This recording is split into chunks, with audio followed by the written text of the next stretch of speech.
आणि माझ्या लाडक्या बहिणींना देखील सांगतोय मी, आपण चिंता करू नका।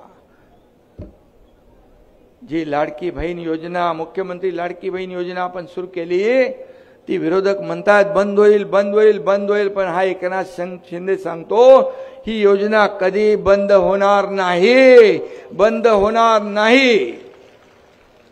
ज्या योजना आपण सुरू केल्या शेतकऱ्यांच्या असतील, तरुणांच्या असतील, त्या योजना कधी बंद होणार नाही। आणि आम्ही जे बोललोय 5 वर्षाचा वचननामा जो दिलाय तो टप्प्याटप्प्याने आम्ही पूर्ण करणार, हा आमचा शब्द आहे। आणि म्हणून या ठिकाणी आम्ही प्रिंटिंग मिस्टेक वाले नाही। काही सरकार आली, निवडणुकांच्या अगोदर आश्वासनं दिली आणि नंतर म्हणाले प्रिंटिंग मिस्टेक, असं आमचं सरकार नाही। महायुतीचं सरकार दिलेला शब्द पाळणार आहे, हे तुमचं सरकार आहे, सर्वसामान्यांचं सरकार आहे। आणि म्हणून या ठिकाणी विरोधक किती काही म्हटलंय तरी सुद्धा त्याची चिंता तुम्ही करू नका।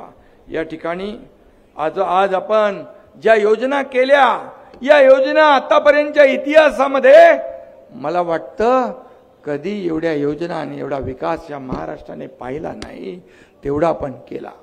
आणि म्हणून या क्रांतिकारी योजना ज्या आहेत त्यामध्ये मग मुलींचं मोफत शिक्षण असेल, शेतकऱ्याच्या योजना असतील, अनेक योजना आपण केल्या, मी त्याच्यात जात नाही। पण या योजना देशातल्या क्रांतिकारी योजना ठरल्या आणि योजनांनीच या महाराष्ट्राच्या निवडणुकीमध्ये क्रांती केली आणि क्रांतिकारी विजय मिळवून दिला, ही वस्तुस्थिती आहे।